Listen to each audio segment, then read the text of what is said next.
영광은요, 임재의 중심부에 있습니다. 그래서 이 임재의 중심부에 있는 영광이 이 땅 가운데 드러나는 데 있어서 사실 우리의 모든 사명은 각각 다를 수 있습니다. 교회들마다 사명이 다 다릅니다. 또 우린 베델 교회의 사명을 감당함에 있어서 또 몸의 지체들로서 우리 모두의 사명이 다 다양하고 그러나 통일을 이루어 하나님과 바르게 예수 그리스도 안에서 정렬된 가운데 배치되는 것입니다. 그래서 우리가 이것에 순응하면서 하나님의 섭리의 흐름을 따라 믿음으로 이 모든 것들을 감당해 나가는 거죠. 그래서 우리는 하나님 앞에 예배자로 서야만 합니다. 임재의 중심부에 있는 영광이 드러나는 것. 하나님은 어디에나 계십니다. 그러나 사단의 여러 가지 어둠의 역사들이 온 땅 가운데 나타나고 있습니다. 이때 일어나라 빛을 발하라. 이는 네 빛을 얻고 여호와 영광이 네 위에 임하였음이라.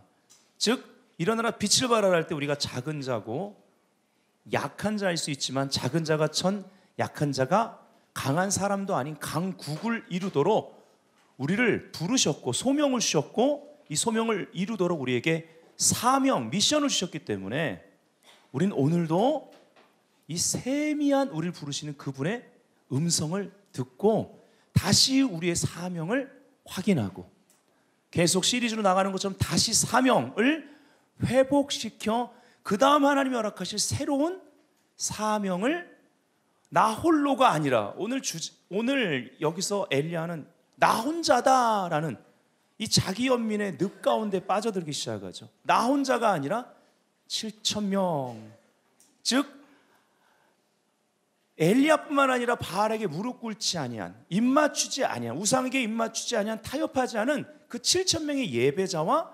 중보자가 있다라는 것을 확인할 수 있어야만 되겠습니다.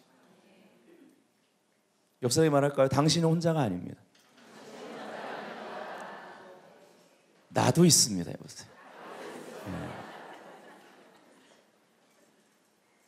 그래서 임재 중심부에 있는 영광이 온 세상 가운데 내가 있는 그곳에 나를 통하여 드러날 수 있도록, 또 이것이 나를 통해 드러날 때 나만이 아니라 그 7,000명, 즉 나와 함께하는 영광을 드러낼 그러한 하나님이 허락하실 사람들이 있다는 걸 발견하게 됩니다. 그러면서 영광이 드러날 때는 믿음도 또 영광의 드러남도 사명을 감당하는 것도 나 혼자만의 숙제가 아니구나. 이거는 우리 모두가 믿는 자들이 함께하는 공동체적인 것이구나라는 것을 알게 되는 것입니다. 그래서 항상 영광의 드러남은 공동체적입니다. 그래서 함께 예배하는 것이 너무나 중요합니다. 임재의 중심부에 바로 영광이 있기 때문에 이 영광을 드러내는 데서 우리는 지속적으로 예배할 수 있어야 돼요. 제가 이번 주 금요일 날 찬양을 이제 오픈 헤븐 월십 인도했습니다. 지난주에 그래서 개인 예배를 드리면서 하나님이 이렇게 주셨던 콘티를 짜는데 그 중에서 예전에 데이비드 루이스가 지은 그 트루 러브라는 곡을 소개했죠. 지난주에 2부 때 한번 같이 불렀습니다. 한글 제목으로는 예수님 알기 원합니다라는 거였죠. 돌아오는 금요일 날 제가 찬양 인도를 하는데 하나님이 이렇게 개인 예배 드릴 때 이 곡에 은혜를 주셔서 이 곡을 하기 원한다고. 그래서 송 리스트에 이렇게 콘티에 넣어놨습니다. 그래서 여러분과 먼저 함께 한 거죠. 그리고 금요일 날 진짜 하려고 준비를 했고 팀들이 카피를 다 해왔어요. 그리고 나선 리허설 때도 그 곡을 하는데 굉장히 임재가 있고 좋았습니다. 제가 예배인도 생활만 벌써 30년입니다. 근데 이런 예배인도 생활을 하면서 예배인도라는 것은 혼자 하는 게 아니지 않습니까? 개인 예배는 혼자 하지만, 근데 개인 예배 때 기름 부어지고 은혜가 됐던 곡도 이렇게 인도하는 데 있어서 여러 회 중에 그러한 작용이 있습니다. 그리고 리허설 때 우리 팀끼리 할 때는 좋았는데 막상 딱 들어가니까 이제 그 곡 바로 전에 곡을 하면서 하나님의 임재가 이렇게 오기 시작하는데 그 곡을 하려고 딱 하는데 흐름이 바뀌는 거죠. 그러면 그때 그 흐름에 제가 따라가야만 하는 순간입니다. 근데 제 안에 막 갈등이 있는 거예요. 이거 이미 2부 때 이거 한다고 말해서 사람들한테 이미 말해놨는데 그래도 해야 되지 않을까. 예. 저는 콘티대로 찬양 인도하다 하나님이 이렇게 딱 개입하실 때 성령님의 인도하심을 따라가는데 익숙하게 저희 팀과 함께 계속 훈련받으면서 여기까지 왔어요. 그때마다 성령 인도를 받으면 임재가 더 배가 되는 걸 느꼈기 때문에, 그리고 그 임재 가운데 하나님의 영광이 성도들을 터치하는 것을 많이 경험했기 때문에 그렇습니다. 영광으로 하나님 인도하시는 거죠. 성령은 영광의 영이십니다.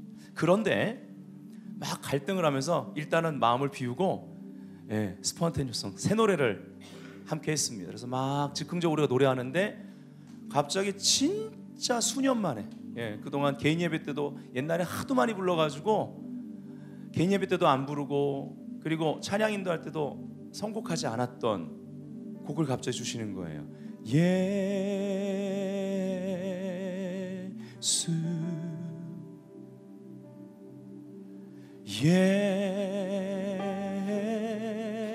예수 거룩하고 기름 부음 받은 예수. 콘티에 없었던 곡이죠. 근데 그때 그래, 네가 그 시간에, 믿음은 현재입니다. 그리고 믿음은 성령님을 따라가는 것입니다. 그리고 기억하세요, 성령님은 말씀의 범위에서 절대 벗어나지 않으십니다. 그때 성령 인도를 딱 봤는데 하나님의 강력한 임재가 깊게 이번 금요 오픈 헤븐 워십 가운데 기름 부어졌습니다. 거기서 하늘이 열리더라.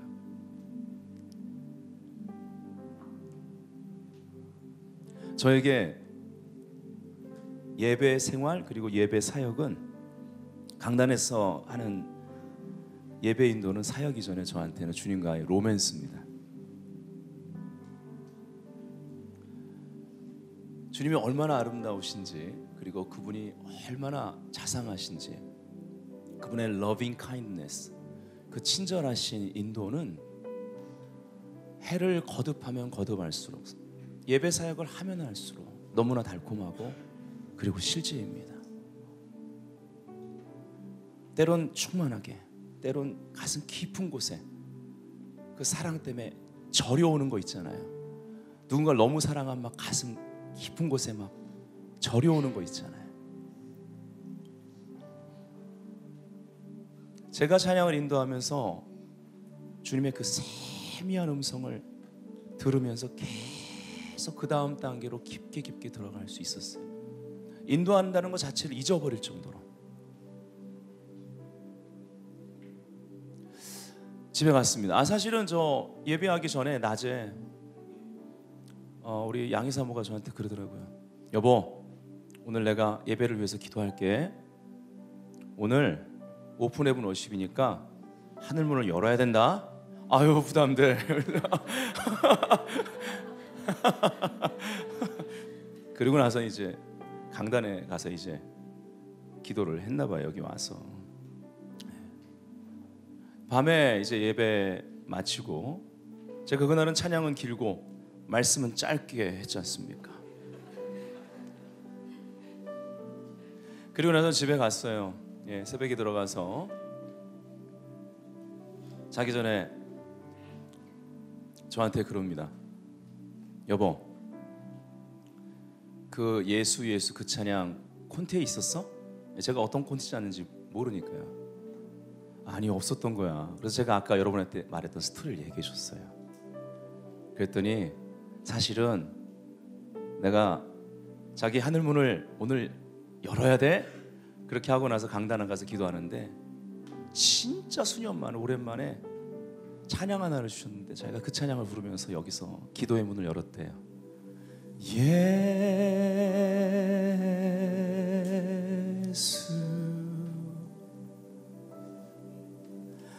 예수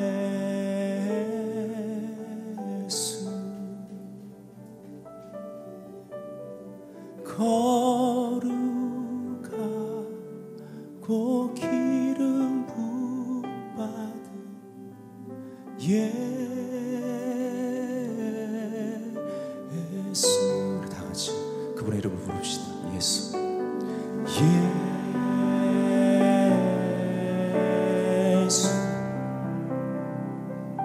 예수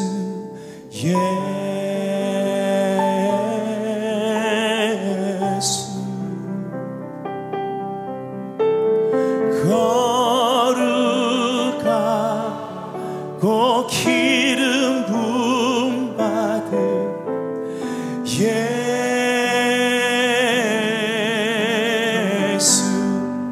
그 이름은 내 입술에 꿀같고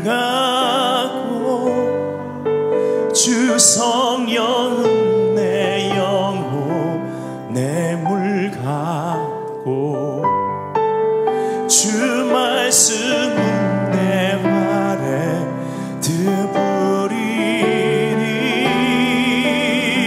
사랑합니다 예수님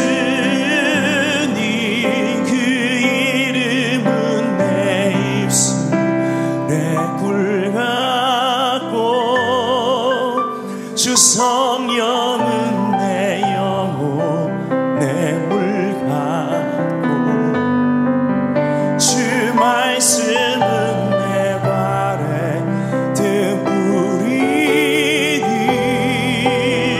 사랑합니다 예수님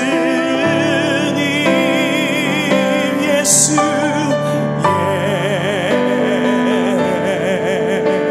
예수 그분의 이름을 부르세요 예수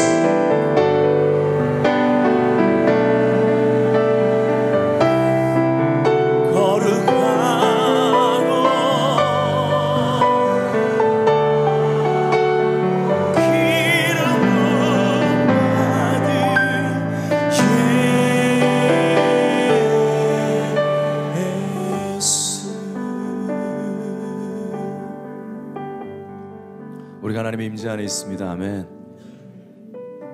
계속 임재 안에 듣기를 원해요.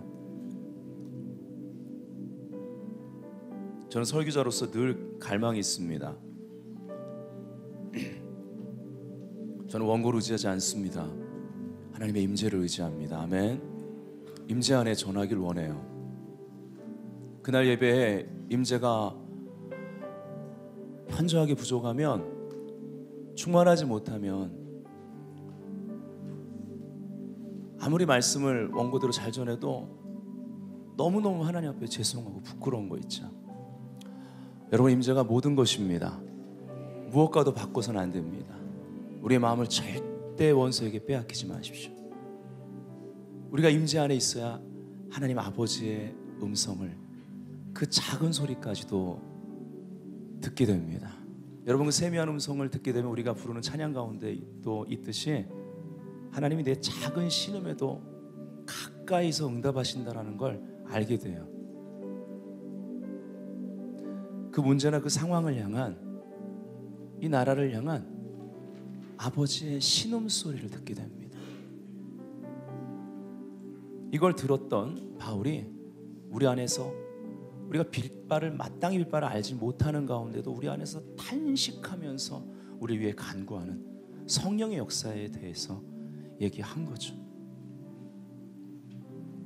아가서 1장의 2절에 보면은 내게 입맞추기를 원하니 네 사랑이 포도주보다 더 좋다고 말합니다. 거기 Let him kiss me with the kisses of his mouth. 그의 입에 입맞춤들, 사랑에 대한 계시죠. 사실은 지난주에 하려고 했던, 내가 연습 다 했고 괜히 그때 은혜 받았다고 그래서 무조건 할 수는 없잖아요. 그 시간에 성령 인도를 받아야 되잖아요. 그 가사를 통해 나온 것입니다. 근데 성령 인도를 받고 나서 그 다음날 어제 생각해 보니 지금 불렀던 예수의 이름을 높이고 그 이름이 정말 달콤하다는 그러한 고백과 그 이름을 높였던 것은 그 다음 절인 아가서 1장 3절의 고백이었어요. 그 이름이 쏟는 향기름 같다라는 거예요. 여러분, 예수님의 이름 얼마나 아름다운지 아십니까? 아름답다는 건 가치입니다. 아름다운 건 가치예요. 그분의 이름만 불러도 그분이 내 옆에 이미 계시다라는 걸 알아요. 사망의 음침한 골짜기나 눈물 골짜기를 통과할 때도 그분의 이름을 부를 때 순간 알게 되는 것은 그분이 내 손을 잡고 계시다라는 거예요. 이 모든 상황을 붙들고 있다라는 거예요. 여기서 믿음이 옵니다. 믿음은 관계입니다. 믿음은 관계입니다. 오늘 엘리야 이야기를 좀 풀어나가기 원합니다. 열왕기상 19장을 펴놓으시면 되겠습니다. 다시 사명으로의 가장 중요한 길이 바로 예배이기 때문에 오늘 제목에 오직 나만에서 오직 주만으로 나아가는 길이 예배의 길이기 때문에 그렇습니다. 오늘 본문의 엘리야는요, 말씀에 순종해서 연단을 통과합니다. 그리고 기적을 경험합니다. 부활의 그러한 기적도 일어나죠. 공급의 기적도 일어납니다. 그리고 엄청난 그 바알의 선지자들, 바알과 아세라 선지자들을 하늘에서 불이 떨어져서 하나님이 응답하시고 그들을 처형하는 엄청난 전쟁의 승리가 역사됩니다. 그리고 기도로 말미암아 하늘이 열리고 이제 3년 만에 그 기근을 끝내는 부흥의 비를 상징하는 그 엄청난 큰 비가 쏟아 부어집니다. 근데 이제 오늘 본문에 가면요, 이세벨의 소리를 듣고, 직접 들은 것도 아니에요, 전에 들은 겁니다. 듣고 차라리 절 죽여주세요, 데려가 주세요 라고 사명을 거기서 끝내려고 하는 것이 바로 이 19장의 엘리야의 이야기인 것입니다. 18장 46절 마지막 절을 어떻게 끝내면서 19장으로 넘어가냐면, 여호와의 능력이 엘리야에게 임함에 그가 허리를 동이고 이스라엘로 들어가는 곳까지 아합 앞에서 달려갔더라. 여러분, 아합의 마차를 끄는 그 말들이 얼마나 건장하고 훌륭하고 빠른 말이겠습니까? 그렇죠? 우리가 삶에 부르신 영역의 일터, 그리고 어떤 영역이든 거기서 사실은 최고의 위치에 있는 어떤 사람이라고 볼 수 있습니다. 영향력 있는 사람. 여기는 악한 왕이죠. 근데 그 영향력 있는 사람, 왕이 가는 그 마차보다 하나님의 권능임에서 더 빨리 앞서 달려갑니다. 그 오랜 기간의 연단과 여러 가지 시간, 승리와 이 모든 기적을 통과한 이 권능의 종이 앞서가면서 세상의 그 무엇보다 더 앞서가신 하나님의 권능으로 충만한 가운데 선두주자입니다. 할렐루야. 하나님이 우리를 이렇게 불렀습니다. 그 응답의 비를 맞으면서 나아가는 거죠. 근데 그 다음 19장에 아합이 엘리야가 행한 모든 일과 그가 어떻게 모든 선지자들을 칼로 죽였는지를 이세벨에게 말하니, 이세벨의 사신을 엘리야에게 보내어 이르되, 내가 내일 이맘때에는 반드시 네 생명을 저 사람들 중 한 사람의 생명과 같게 하리라. 그 바알의 선지자들 같게 하리라. 근데 여기 반드시라고 그랬죠. 원수의 반드시를 믿지 마십시오. 아멘. 그렇게 하지 아니하면 신들이 내게 벌 위에 벌을 내림이 마땅하니라 한지라. 그러면서 3절에 가니까 이제 엘리야의 반응이 나와요. 그가 이 형편을 보고 일어나 자기의 생명을 위해 도망하여 유다에 속한 브엘세바에 이르러 남쪽으로 내려갑니다. 자, 여기 그가 이 형편을 봤다. 그 이세벨의 말을 사신이 전할 때 하늘을 본 것이 아니라 땅의 형편을 보고, 그리고 자기의 어떠함을 보기 시작하는 것입니다. 상황과 환경을 보기 시작하는 것입니다. 순간 진짜 실체인, 여러분, 영이 실체입니다. 아멘. 예, 영의 세계가 실체입니다. 하나님이 더 크고 위대하고 지금까지 행하신 이 모든 것에 대하여 하나님이라는 실제보다 이 이세벨의 소리를 듣고 어둠의 실제에 반응하기 시작하는 것입니다. 이번 주에도 우리 금요일날 산상수를 보면서 염려의 문제와 믿음을 다뤘습니다. 믿음은 뭘까요? 믿음은 어떻게 결정됩니까? 뭐가 실제냐를 인식할 때 결정됩니다. 그래서 점검해야 될 것이 내가 뭘 원하고 있고 내가 뭘 생각하고 있느냐. 내가 원하는 대로, 내가 생각하는 대로 우린 보고 듣습니다. 그리고 그걸 믿어버려요. 그래서 그게 나한테는 실제인데 그것이 금송아지가 될 수도 있고 부정적인 것이 될 수도 있고 생명이 없는 모조품일 수도 있는데 그거를 생명이 있는 것으로 봅니다. 주님이 보는 견해와 다른 건데 그것이 주님이 보는 견해로 합리화하기 시작합니다. 자기 기만이 역사되는 거죠. 예. 그러면서 우리 가운데 더블 마인드, 두 마음이 생기기 시작합니다. 어느덧 가정이란 공동체에, 교회란 공동체에 분명히 믿는 공동체임에도 불구하고 금송아지가 만들어지기 시작하는 거죠. 왜 금일까요? 금은 가치입니다. 그 가정이라는 공동체, 그 교회라는 공동체가 그 가치를 모은 것입니다.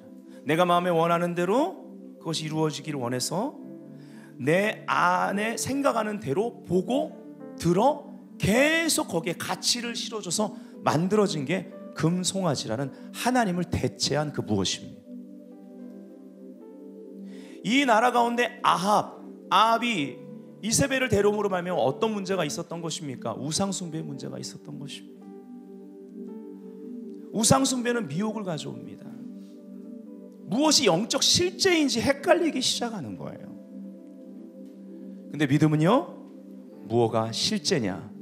우리의 믿음의 대상이신 하나님이 실제라는 것을 끝까지 놓쳐선 안 되기에 믿음의 주요 시작하신 분이요, 온전케 하시는 이인 예수를 바라보자.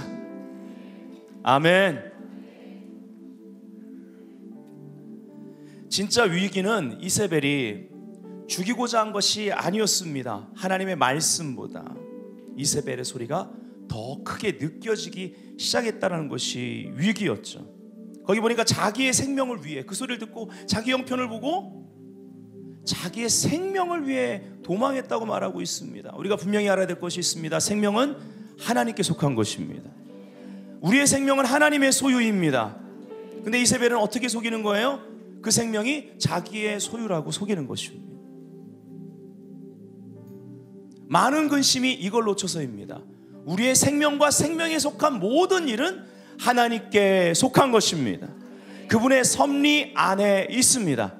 어쨌든 여기서 큰 낙심과 함께 두려움이 엄습하고 이 공격에 지금 엘리야가 넘어가는 장면이 나옵니다. 4절에 가니까 광야로 들어가요. 하룻길쯤 가서 한 로뎀 나무에 앉아서 자기가 죽기를 원하여 이르되, 여호와여, 넉넉하오니 뭐예요? 하나님, 저 사명 여기까지입니다. 이따가 뒤에 보면 나 혼자라는 거, 나 혼자. 저 이렇게 제가 풀어드릴 수 있어요. 저 지금까지 혼자 고독하게 외롭게 싸워왔잖아요. 저 혼자. 그냥 하나님 여기까지인 것 같아요. 여기까지인 것 같아요. 그냥 저 데려가 주세요. 이세벨이 날 죽이려고 하는데 그냥 하나님이 내 생명 걷어가십시오. 지금 내 생명을 걷어주세요. 나는 내 조상들보다 낫지 못하니이다 하고 로뎀나무 아래 누워 자더니 천사가 그를 어루만지며. 우리 하나님 보세요. 여러분, 영적 위치가 있습니다. 이제 하나님이요, 천사를 통해 다시 이렇게 힘을 줘서 그 위치까지 데리고 옵니다. 그때까지 엘리야는 생각이 아직 안 변해 있어요. 그러나 하나님 우리를 이끄시는 위치가 있어요. 신뢰하셔야 됩니다. 아멘. 내가 기도하는 사람이 아직 안 변화됐어도 신뢰하셔야 돼요. 부모님들 자녀 기도하시는데 끝까지 신뢰하셔야 되는 거예요. 하나님이 우리 자녀들을 이끄시는 위치가 있어요. 아멘. 그 위치로 가면 하나님께서 세미한 소리로 다시 사명을 회복시켜 주신다는 것을 믿고, 우리의 기도는, 중보 기도는 그 위치로 나아갈 수 있도록 계속 기도하는 것입니다. 그 위치로 나아갈 수 있도록 계속 영적인 힘이 주어지고 사단으로부터 보호받을 수 있도록 하는 거예요. 더 치우치지 않도록. 이 천사의 역할이 우리의 중보의 역할을 볼 수 있다라는 것이죠. 여기 로뎀나무 아래, 그래서 뭐 카페 회복을 위해서 회복에 대한 거 할 때 로뎀나무 아래, 예. 그래서 카페 이름이나 아니면 뭐 이런 거 로뎀나무. 근데 이스라엘 실질적으로 사시는 분들은 카페 이름을 로뎀나무 이렇게 주면, 예, 조금 이제 이 저기 적당하지 않은데 이렇게 말하시거든요. 저도 직접 이스라엘 가서 봤더니 로뎀 나무가요. 여기 말하면 우리가 굉장히 울창하고 크고 막 그늘이 져가지고 이렇게 쉴 수 있는 나무 같잖아요. 전혀 그렇지 않습니다. 저게 과연 그림자를 만들어줄까 할 정도로. 예. 근데 어쨌든 간에 예. 그러니까 요 구조를 그렇게 적용하시면 안 돼요. 로뎀 나무는. 근데 이렇게 적용할 수 있어요. 얼마나 그 광야에서 쉴 데가 없으면 예, 그거라도 기댔을까요? 예. 그 나무에라도 그냥 숲풀 같은 나무예요. 그냥 그 밑에 들어가서 쉬는 것입니다. 일어나 먹으라 네가 갈 길을 다 가지 못할까 하노라 하는지라 이에 일어나 먹고 마시고 그때 그냥 노래 바꿔주세요. 예, 지금 내 삶에 영원하신 주 하면 참 좋겠다. 예. 저 예배인도자도 보니까 막 노래가 떠올라. 죄송합니다. 설교하다가 예, 그 다음 곡이 막 떠올랐어. 오케이. 예. 그 다음 곡은 네가 찾아가. 예.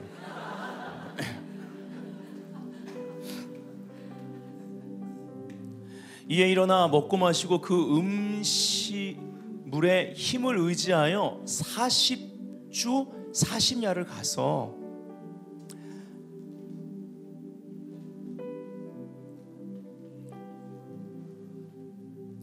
하나님의 산 호렙에 이르니라. 여러분 여기 하나님의 산 호렙이 어떤 산이에요? 신의 산입니다. 영광 가운데 모세가 율법을 받은 자리예요. 여러분 하나님은 우리를 영광 안에서 그분의 말씀으로 회복시키기를 원해요. 영적 위치가 중요해요. 오늘 이 메시지는 여러분을 그 영적 위치로 이끌도록 하나님이 부족한 종을 통해 선포케 하시는 것이라 믿습니다. 엘리야가 그곳 굴에 들어가 거기서 머물더니 여호와의 말씀이 그에게 임하여 이르시되 엘리야야 네가 어찌하여 여기 있느냐. 자 여러분 여기 보세요. 엘리야야 네가 어찌하여 여기 있느냐 이렇게 질문하고 10절에 답하죠. 그가 대답하되 그 다음 내용이 나옵니다. 이 질문과 답이요 2번 반복됩니다. 또 어디 있냐면 13절에 엘리야야 네가 어찌하여 여기 있느냐. 그 다음에 14절에 그가 대답하되 그리고 또 나옵니다. 제가 이거를 이번에 이 이야기를 말씀을 계속 묵상을 했어요. 예. 오늘 원고도 없습니다. 제가 그냥 성경책에다가 메모한 걸 가지고 여러분하고 나누고 싶었어요. 제가 이 스토리를 계속 묵상하다가 받은 것들을 적어놓은 것을 여러분과 나누는 것입니다. 근데 이렇게 보는데 같은 게 반복되잖아요. 근데 같지가 않아요. 뭐가 같지 않을까요? 영적 위치가 달라요. 여기서 실질적으로 위치가 달라요. 그래서 듣는 게 달라요. 똑같은 질문과 똑같은 답 같은데 하나님은 우리에게 계속 반복하십니다. 이게 은혜입니다. 아멘. 예. 앞에는 굴 안이었고요. 뒤에는 굴 밖입니다. 이게 달라요. 이 굴이 우리가 적용한다면 자기 연민의 굴입니다. 자기 생각 가운데 갇혀버린 상태예요. 자기 연민이라는 이 굴에 들어가면 많은 복합적인 일들이 벌어집니다. 깊은 낙심, 미래에 대한 불확실성 때문에 큰 염려, 좌절, 그리고 두려움이 이 굴 안에 어둠으로 역사한다라는 것이죠. 그래서 자기 생각 안에 계속 갇힙니다. 정신적으로는 일종의 우울증 증세라고 할 수도 있습니다. 이거 오래 가지고 있으면 영적으로 위험한 위치에 놓이게 되는 것이죠. 그래서 9절에 13절에 2번에 걸쳐 엘리야야 네가 어찌하여 여기 있느냐. 여기 네 사명의 자리가 아니야. 계속 있으면 위험하다. 나오라는 거예요. 이동시키는 것입니다. 영적 위치를 바로잡아 주시는 것입니다. 아담이 죄를 짓고 수치심 가운데 있을 때도 동일하게 부르셨습니다. 아담을 부르시되 네가 어디 있느냐 찾아서 죽이려고 찾아서 막 혼내려는 게 아니라 그 수침에서 빠져나올 수 있도록 그 길을 제시하려는 것입니다. 헤세드, 언약적인 사랑, 그 자비의 부르심이라는 것이죠. 링컨의 우울증이라는 그 책을 쓴 조슈아 울프 쉔크라는 사람이요, 그 쓴 글에 이 부분을 좀 읽어드렸으면 좋겠어요. 링컨에게는 목표의식이 생각의 감옥문을 여는 열쇠였다. 목표의식, 사명, 이렇게 말했다고 해서 그의 고통이 사라졌다는 얘기는 아니다. 그의 인생이 더 풍성해지고 더 만족스러워질수록 우울증은 더 강력한 힘으로 그를 잡아당겼다. 그러나 그는 새로운 목표의식과 그 잡아당기는 힘을 연계시킴으로써 사태에 대응해 나갔다. 문제가 있는 곳에서 여러분 잘 아는 대로 이러한 연계 가운데는 분명히 링컨은 기도의 사람이었기 때문에 부르짖는 기도의 사람이었죠. 하나님과의 그 관계, 신앙이 있었던 것입니다. 문제가 있는 곳에서 의미를 찾고 불완전한 것을 둘러보면서 구원을 추구했다. 우울증이란 고통을 경험한 링컨은 고통 속에 살아가는 사람들을 향한 연민을 느끼기 시작했다. 그래서 그가 한 일 가운데 노예의 해방을 삶의 목표로 정하고 전진해 나아갔던 것이다. 여러분, 자기 연민 가운데 빠졌다 할지라도 우리가 하나님의 다시 부르시는 세미한 음성에 반응하여 영적 위치를 이동해 나간다면 자기 연민은 하나님의 목표와 계획 가운데 있는 다른 사람들을 향한 연민으로 바뀌어 쓰임받게 된다는 거예요. 여러분, 어떻게 자기 연민 가운데 사로잡히 잡힌 사람이 그 견고한 진인 노예 해방에 그 견고한 진을 깨뜨리는 개혁을 할 수가 있겠습니까? 근데 이러한 시간에 하나님께 반응하고 하나님과의 그 믿음의 관계를 가지고 씨름한 이 링컨을 하나님은 오히려 위대하게 쓰셔서 사람들을 향한, 영혼을 향한 연민으로 바꾸어 사명을 감당하게 했다라는 것입니다. 믿으십니까? 아멘. 자, 10절을 보겠습니다. 그가 대답하되 내가 만군의 하나님 여호와께 열심히 유별하오니 이는 이스라엘 자손이 주의 언약을 버리고 주의 제단을 헐며 칼로 주의 선지자들을 죽였음이오며 오직 나만 남았거늘 그들이 내 생명을 찾아 빼앗으려 하나이다. 오직 나만 남았다. 오직 나만. 여러분, 오직 나만의 여러분이 이 위치에 머무신다면 이건 영적 위치입니다.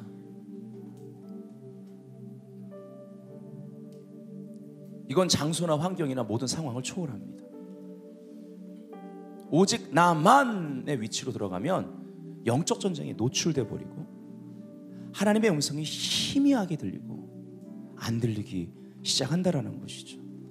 그러나 오직 나만에서 오직 주만으로 우리가 그 은혜의 반응에서 나아간다면 보호받습니다. 믿으십니까? 보존됩니다. 믿으십니까? 배가 됩니다. 믿으십니까? 새로운 사명을 받습니다. 새로운 정열과 재조성의 은혜가 역사됩니다. 오직 나만에서 오직 주만으로 돌이키는 것이 회개의 능력인 줄 믿습니다. 회개는 하나님의 사랑에 대한 반응인 거죠.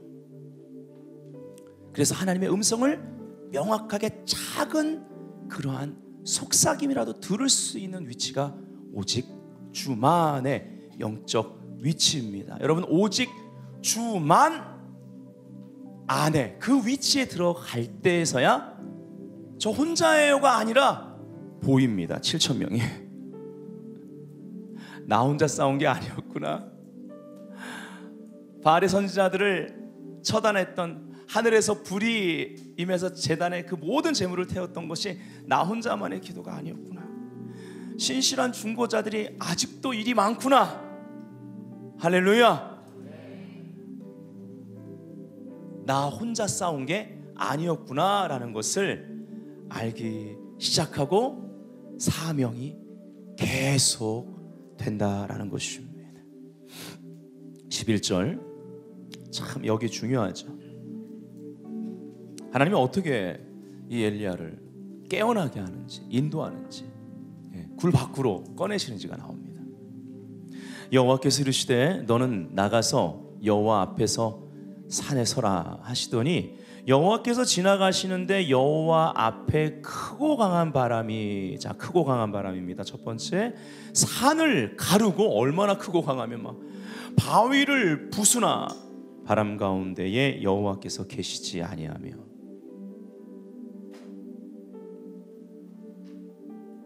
여러분, 어떤 기도를 간구하고 계십니까?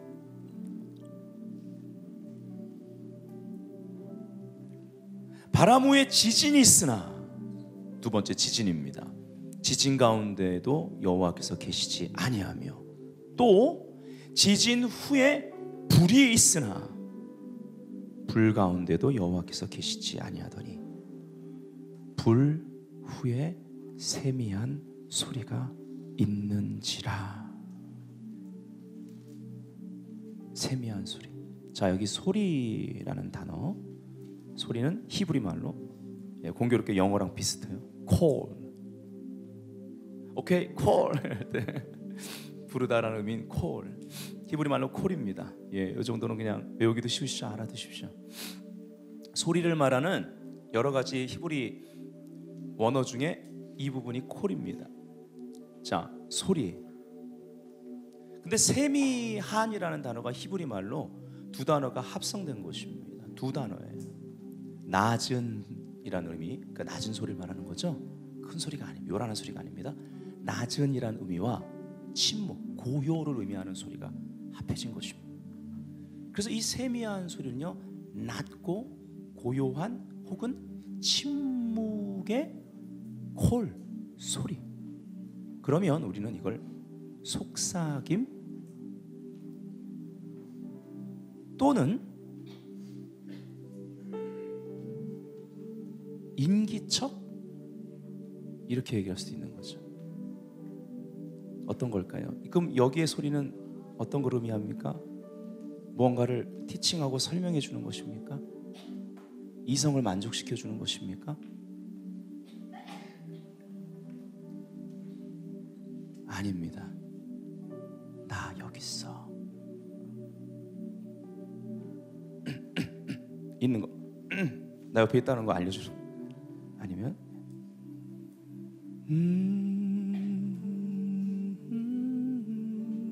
하고 마치 스바냐 3장 17절처럼 잠잠히 우리를 바라보시고 사랑하시며 노래를 불러주시는 것 같은, 내가 아주 가까이 있어 라고 인기척을 내시는 소리 혹은 속삭이는 소리에 해당된다는 것입니다.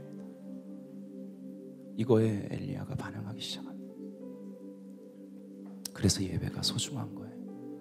하나님의 임재가 우리의 마음을 바꿉니다. 하나님의 임재는 우리가 임재 가운데 들어갔을 때, 아, 하나님이 여기 계셨구나, 가까이 계셨구나, 내 신음소리를 들을 정도로 가까이 계시구나. 그리고 우리가 알기 시작해요. 그 문제에 대해서 하나님이 더 아파하셨다라는 거예요. 하나님의 신음소리를 듣게 되는 것입니다.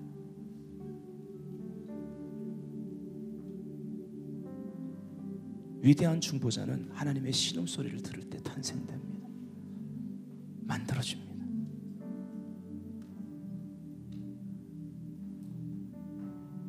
저 체력이 바닥났어요. 제 인생을 보세요. 못하겠어요. 제 가정을 보십시오. 제 형편을 보십시오. 근데 이 소리를 들으면 그 모든 걸 초월해서 힘이 납니다. 그 모든 것을 초월해서 전진하고자 하는 열정이 솟아납니다. 믿으십니까? 창세기 3장 8절에는요, 바람이 불 때 동산을 거니시는 여호와 하나님의 음성을 들었다라고 말합니다. 여호와 하나님의 소리를 듣고, 바로 이 창세기 3장 8절은 이 아담이 하나님과 동산을 거닐고 얼굴을 맞댈 정도로 가까이서 거닐면서 그 여호와 하나님의 소리를 들은 흔적이 나옵니다. 여기 소리도 여호와 하나님의 소리를 듣고 거닐면서 들었다 할 때 그 소리가 콜이에요. 콜. 거닌다라는 것은 아주 가까이. 그 다음 구절에 슬프지만 주의 낯을 피했다라는 것이 나오는데, 주의 낯을 가까이 대하면서 그분의 속삭임을 들을 수 있는 그러한 위치를 말하는 것입니다. 마음의 소리라도 들을 수 있는 관계, 친밀함의 관계를 얘기하는 거예요. 하나님이 여러 가지 권능들을 행하십니다. 우리에게 필요합니다. 그렇지만 진짜 우리의 사명을 회복시켜 주시는 것은 그러한 강한 바람이나 지진이나 불과 같은 그 하나님의 큰 권능으로 일어난 큰 소리가 아니라, 나 여기 있다, 뭘 설명하는 소리도 아니에요. 나 여기 있어. 여러분, 성경은 말합니다. 가까이 계실 때 그를 부르라, 찾으라. 이 세미한 음성은 우리의 마음을 움직이고 깨어나게 한다라는 것입니다. 사람이 사람 마음대로 됩니까? 여호와 하나님께서 친히 가까이서 불러주시는 것을 들어야만 하는 것입니다. 아멘. 바람, 지진, 불, 이런 하나님의 역사를 갈망합니다. 그러나 세미한 음성을 듣는 성도들이 될지어다. 지구상에 많은 일들이 있죠. 진짜 강한 바람도 있고, 요즘 근데 어떻게 이스라엘에 엄청난 홍수가 났대요. 막 길에 막 책상이랑 막 의자가 떠내려가대요. 참 이것도 어떤 의미로든 표적인데 기도를 해봐야 될 일입니다. 어쨌든 간에 지구상에 많은 일들이 일어납니다. 불도 나고 지진도 나고 강한 바람도 있고 폭풍도 있고. 근데요, 그런 거 상관없이 지구는 고요하게 그러나 거대한 움직임으로 돌고 있습니다. 갈릴레오가 말했던 것처럼 재판하고 나오면서 속삭이면서 말했죠. 그래도 지구는 돈다. 하나님의 섭리는 어떠한 상황과 흔들림 가운데도 진행된다라는 것을 믿으셔야 되는데, 세미한 하나님의 소리를 듣게 되면 하나님의 섭리가 계속 진행된다는 것을 알 뿐만 아니라 이걸 따르는 무리가 아주 많다라는 것을, 그 7,000명을 보기 시작한다는 것입니다. 자, 13절. 자, 이제 굴 밖으로 나옵니다. 할렐루야. 나오실 준비 되셨으면 아멘. 엘리야가 듣고, 들었습니다. 이 들음은 다른 것이었습니다. 겉옷으로 얼굴을 가리고 나가 굴 어귀에 섬에. 자, 여기서 이렇게 볼 수 있어요. 자연적으로는 동굴 안에 오래 있었으니까 이게 눈부셔서 얼굴을 가렸을 수도 있는데, 여러분 영적으로 좀 적용합시다. 실제 지금 하나님의 영광 앞에 서는 거니까 하나님의 영광 앞으로 나오는 것입니다. 자기 연민과 그 두려움의 큰 낙심의 굴에서 나와서 그 소리를 듣고 이제 반응해서, 세미한 음성이 반응해서 영광 앞에 서는 모습입니다. 소리가 그에게 임하여 이르시되, 그 뒤에는 앞에랑 똑같지만, 여러분 여기에 소리는 콜이고, 앞에 엘리야야 네가 어째 여기 있느냐 할 때 그 앞에 9절에 여호와의 말씀이 그에게 임하여 이르시되, 여기 말씀은 히브리 말로 다바르, 그냥 말, 연설 이런 뜻입니다. 근데 뒤에는 소리, 콜이라고 말하고 있어요. 위치가 달라졌습니다. 14절, 내가 대답하되 내가 만군의 하나님 여호와여 열심히 유별하오니. 그래서 이하 같습니다. 거기 핵심 뭐예요? 여전히 오직 나만 남았건을 하소연합니다. 그러나 여러분, 우리가 있는 위치에 따라서 우리가 주님 앞에 그 관계 가운데 하나님은 아직 내 상태가 내 말하는 것이나 내 상태가 같다 할지라도 위치에 따라서 곧 변화시킬 수 있는 것이요. 아멘. 빠져나와야만 합니다. 자, 이제 여기서 오직 주만 안에 있기 때문에 이제 그 뒤에 보면은 새로운 사명들을 보기 시작합니다. 그리고 하나님이 예비하신 사람들 7,000명을 보기 시작하죠. 왕들과 선지자, 바로 후계자에게 하나님이 기름 부으라는 사람을 세우는 것에 대한 사명을 주십니다. 너 아직 다 끝난 거 아니야.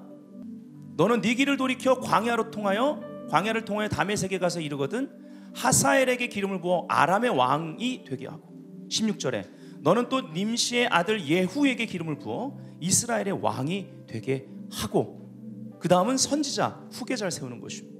아벨무올라 사밧의 아들 엘리사에게 기름을 부어 너를 대신하여 선지자가 되게 하라. 17절 보니까요 놀랍습니다.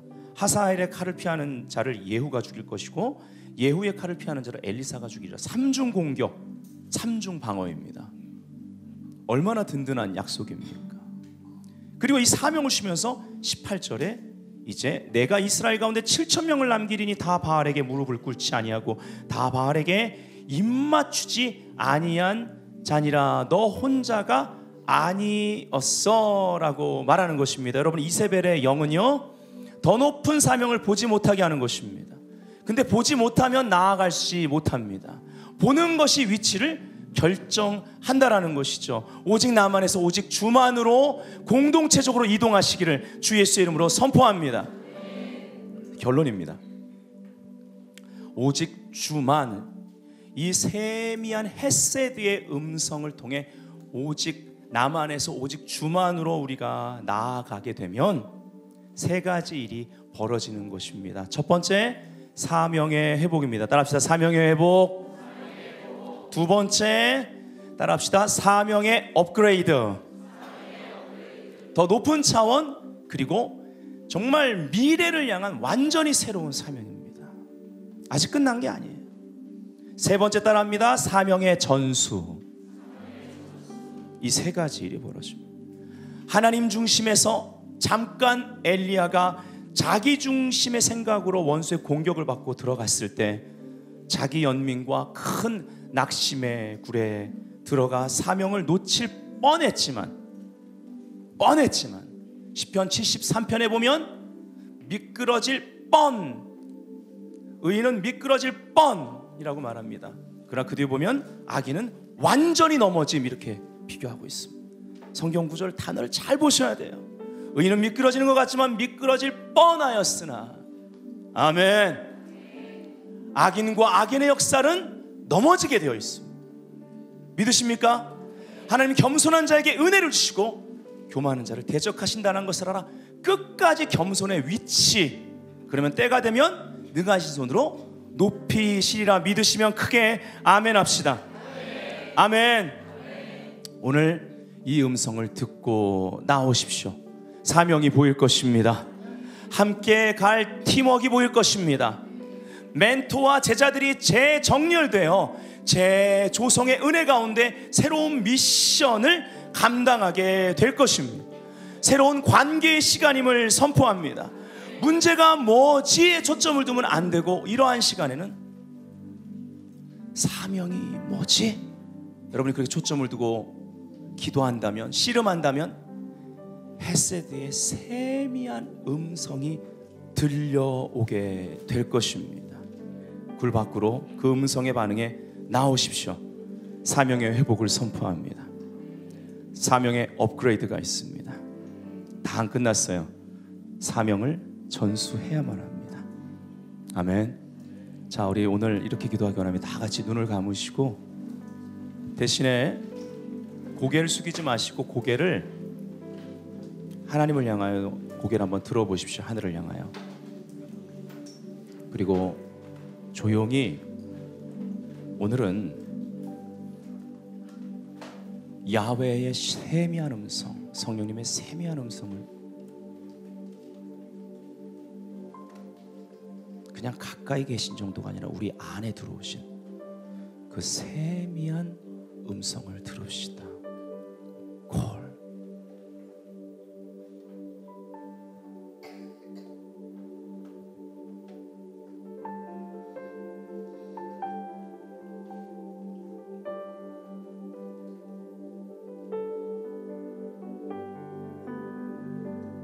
하나님의 섭리에 계속 역사하시는 하나님의 섭리에 주님 우리의 마음을 조율하여 주옵소서.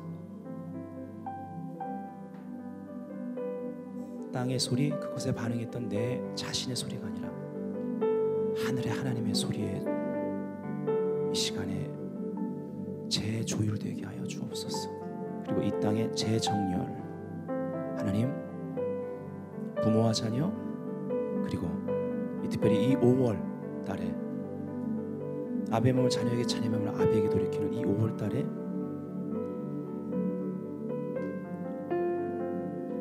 부모와 자녀 관계의 재정렬, 그리고 멘토와 제자 가운데 재정렬을 허락하사 오직 주만의 그 위치 가운데 이 땅에 함께하는 그 7천 명의 예배자, 중보자들과 함께하는 교회 공동체가 되게 하여 주옵소서. 그분의 음성을 들읍시다.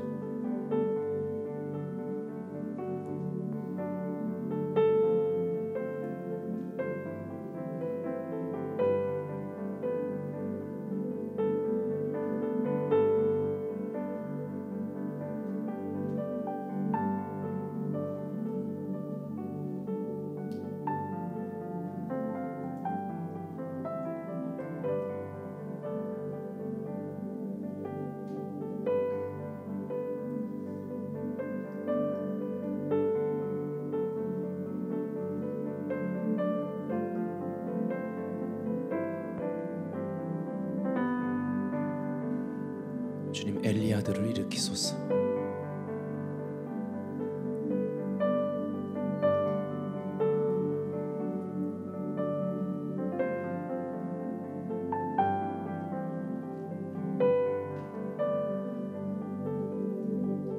내 이름을 경외하는 너에게는 공의로운 해가 떠올라서 치료하는 광선을 비추리니 너희가 나가서 외양간에서 나온 송아지가 짖으리라. 또 너희가 악인을 밟을 것이니 그들이 내가 정한 날에 너희 발바닥 밑에 재와 같으리라. 만군의 여호와의 말이니라.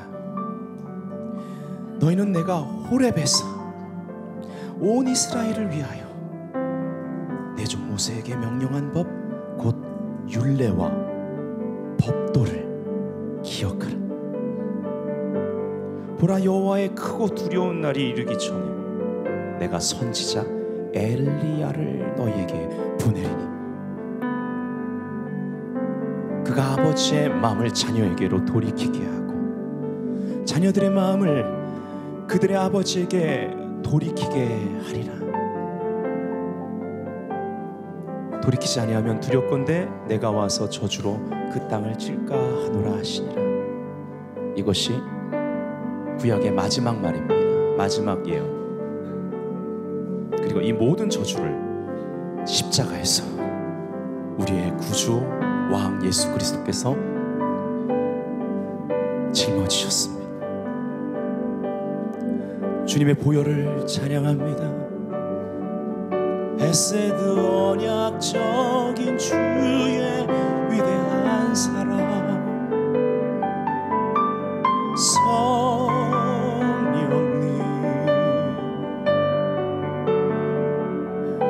야훼의 세미한 음성